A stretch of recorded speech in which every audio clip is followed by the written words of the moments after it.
नमस्कार। भारत के यशस्वी और युगनिष्ठ प्रधानमंत्री श्रीमान नरेंद्र मोदी जी के नेतृत्व में हमारा देश कोरोना के खिलाफ लड़ाई लड़ रहा है। इसकी गहराई को जाना और उससे बचने की रणनीति बनाई गई। उनके पीछे सारा देश खड़ा हो गया। आज उन्हीं का नेतृत्व है, सफल हुए हैं। ऐसे संकट काल में मोदी जी का नेतृत्व भारत को भगवान का वरदान है। उन्हीं के मार्गदर्शन में मध्य प्रदेश में भी हमने कोरोना के संकट को काफी हद तक नियंत्रित किया है। जो 1 मई को बढ़कर 14 दिन हो गई, अब यह दर 17.2 दिन है और जल्दी बढ़कर हम इसको 20 दिनों तक ले आएंगे। मध्य प्रदेश में कोविड संक्रमित मरीजों के स्वस्थ होने की दर, रिकवरी रेट दिनांक 18 मई को बढ़कर 40% से भी अधिक हो गई। लेकिन संकट अभी टला नहीं है, खतरा भी है, सावधान रहने की जरूरत है।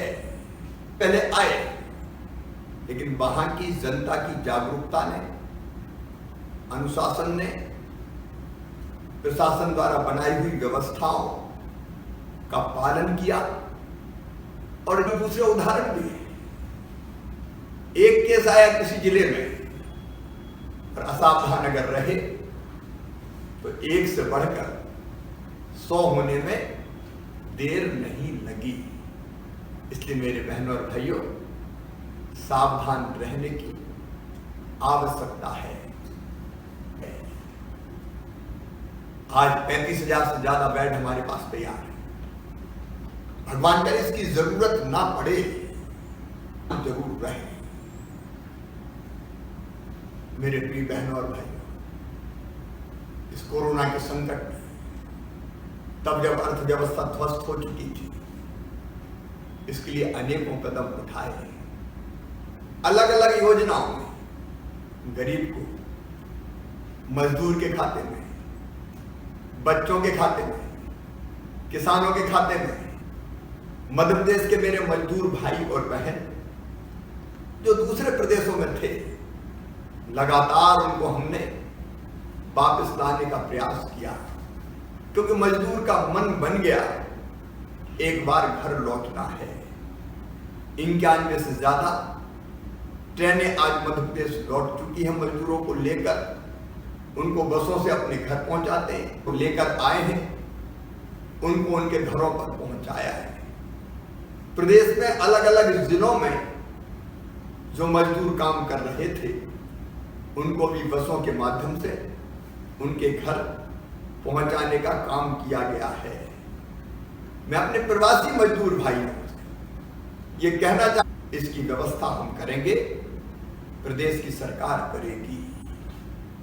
उनको राशन की कोई कमी नहीं आने दी जाएगी। बिना राशन कार्ड के उनको राशन दिया जाएगा।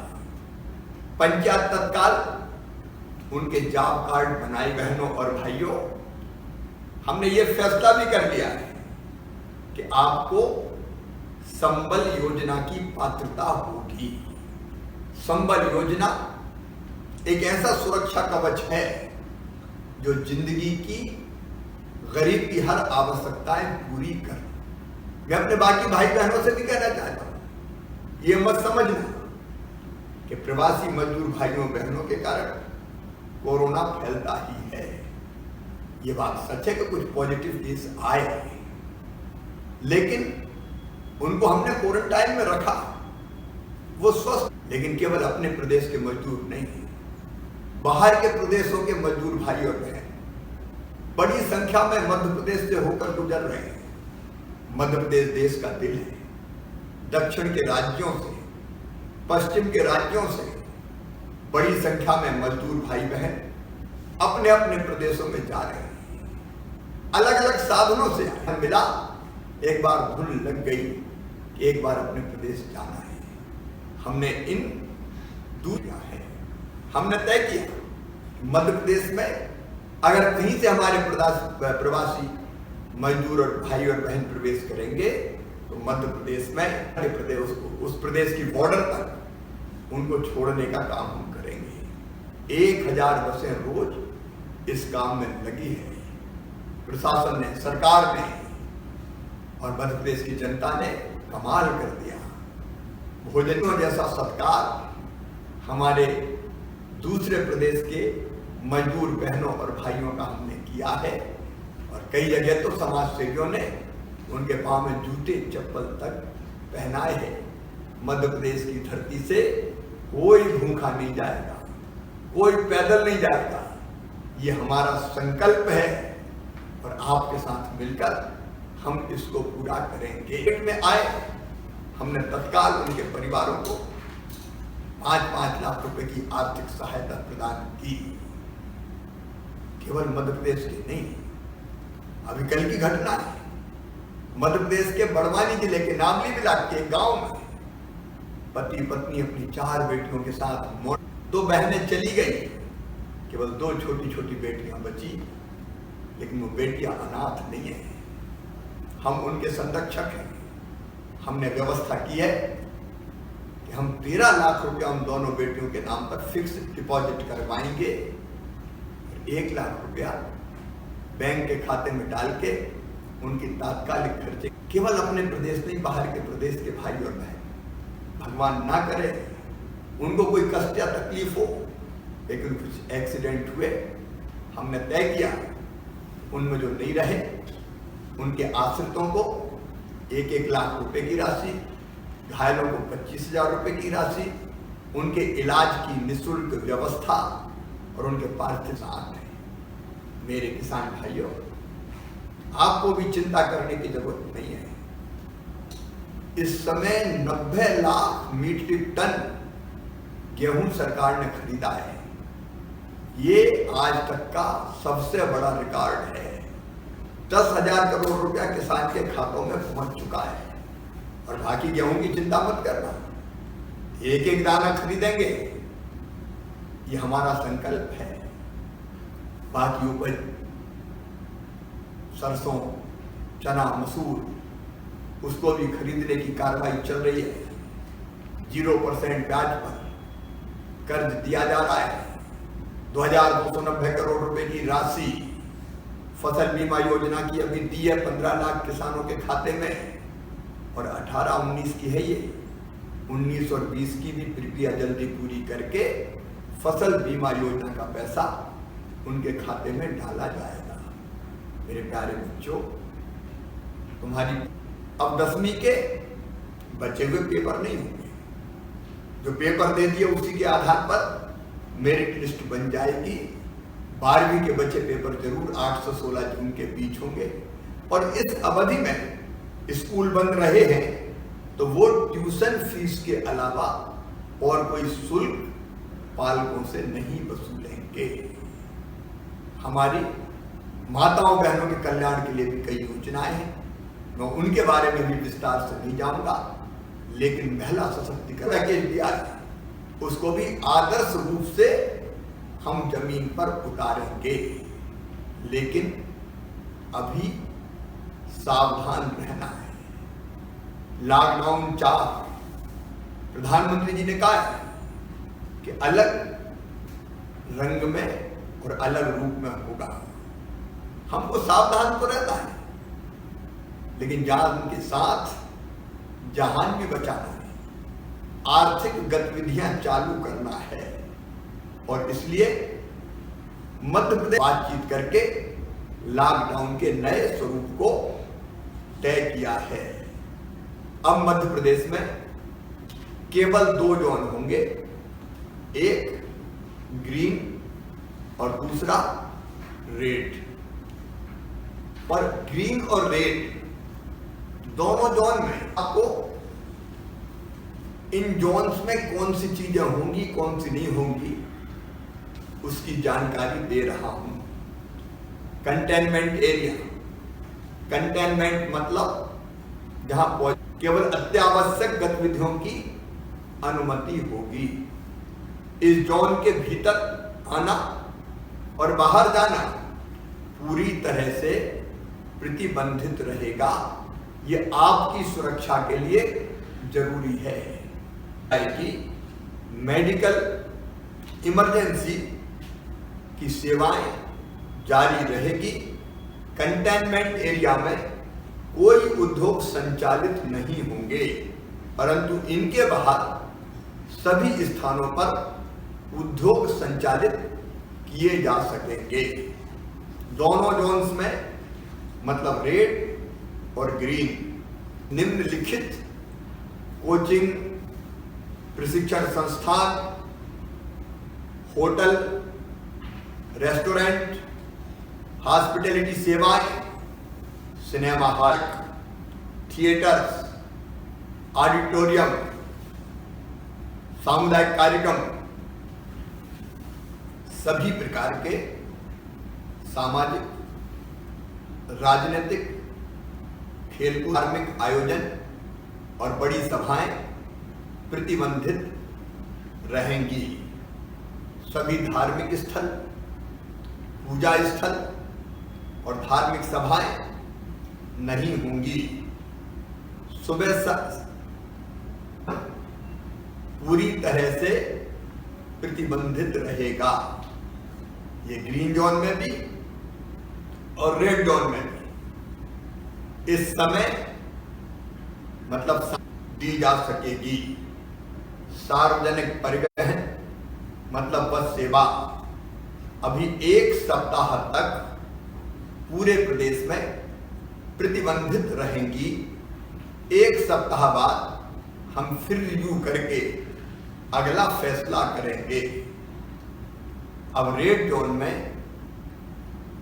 जो इलाके सम्मिलित है, संपूर्ण जिले, क्योंकि यहां शहर के जबलपुर, खंडवा तथा देवास के नगर पालिक निगम क्षेत्र, मंदसौर, नीमच, धार व कुक्षी के नगर पालिका क्षेत्र ये रेड जोन में होंगे। इनके अलावा बाकी जिले ग्रीन जोन में होंगे। आगामी आदेश तक यहां करके फिर आगे निर्णय लिया जाएगा। रेड जोन में मोहल्लों की दुकानें, स्टैंड अलोन दुकानें, रहवासी परिसर की दुकानें तथा बाजार में स्थित आवश्यक वस्तुओं की दुकानें खुली रहेंगी। ऑनलाइन शिक्षा, मेडिकल पुलिस आवास, क्वारंटाइन सेंटर, फंसे हुए लोगों को रोकने में उपयोग किए जा रहे hotel, bus depot, railway station, airport में संचालित कैंटीन्स, ऐसे रेस्टोरेंट के किचन जिनका उपयोग भोजन की होम डिलीवरी में हो रहा है, खुले रहेंगे। स्पोर्ट्स कॉम्प्लेक्स, स्टेडियम यहाँ जारी रहेगा। खाली ट्रक्स भी आवाजाही कर सकेंगे। सभी स्वास्थ्य कर्मियों और सफाई कर्मियों का बसों की अनुमति दी जाएगी। शासकीय व निजी कार्यालय 50% क्षमता से, जो दोनों जोन में प्रतिबंधित गतिविधियां हैं, जिसका मैंने पहले उल्लेख किया, होटल, मॉल्स वगैरह, सिनेमा हॉल वगैरह, उनको छोड़कर सभी प्रकार की गतिविधियां चालू की जाएंगी। मसलन दुकानें, बाजार, सब्जी मंडियां, निजी शासकीय कार्यालय, निजी वाहन से आवागमन, ये पूरी तरह से चालू कर दिया जाएगा। हाँ, इतना मैं जरूर कहता हूं कि यदि कोई ग्रीन जोन है, वहां पॉजिटिव केसेस बढ़ेंगे तो वो रेड जोन में आ जाएगा और इसलिए ग्रीन जोन में आने वाले सभी बहनों और भाइयों से मेरी प्रार्थना है कि अपना जिला, अपना शहर ग्रीन जोन में बना रहे, इसलिए सावधानियां जरूर बरतें। दोनों जोन में हमारे बुजुर्ग जिनकी उम्र 65 साल से ज्यादा हो, वे भाई बहन जिनको कई तरह की गंभीर बीमारियां हैं, गर्भवती बहनें और 10 साल से कम उम्र के बच्चे, उनको घर में रहना ही उनकी जीवन के लिए आवश्यक है। मैं फिर एक बार निवेदन, सार्वजनिक स्थानों और कार्यस्थल पर फेस कवर, मास्क, चाहे वो रुमाल का हो, चाहे वो आपके अंगोछे का हो, उसको पहनना आवश्यक होगा। सार्वजनिक स्थानों और कार्यस्थल पर अगर किसी ने थूका तो जुर्माना किया जाएगा। सार्वजनिक स्थानों और परिवहन के दौरान फिजिकल डिस्टेंसिंग, मतलब 2 गज की दूरी का पालन करना अनिवार्य होगा। विवाह समारोह नहीं होंगे, लेकिन विवाह में होंगे अधिकतम 50 लोग दोनों पक्ष के शामिल हो सकेंगे। अंतिम संस्कार में अधिकतम 20 लोग शामिल हो सकेंगे। सार्वजनिक स्थानों पर शराब पीना, पान तंबाकू खाना, गुटखा खाना प्रतिबंधित रहेगा। दुकानों पर जहां सारे और एक समय दुकान पर 5 लोग से ज्यादा उपस्थिति नहीं होगी। सभी कार्यस्थलों के प्रवेश सैनिटाइजर की व्यवस्था आवश्यक होगी। पूरे कार्यस्थल का नियमित रूप से सैनिटाइजेशन करना होगा। प्रिय बहनों और भाइयों, प्रधानमंत्री जी ने कहा है कि चुनौती तो है, लेकिन इसको अवसर में बदलना है। इसलिए उन्होंने मंत्र दिया है, आत्मनिर्भर भारत। आत्मनिर्भर भारत के लिए हमें आत्मनिर्भर मध्य प्रदेश बनाना है।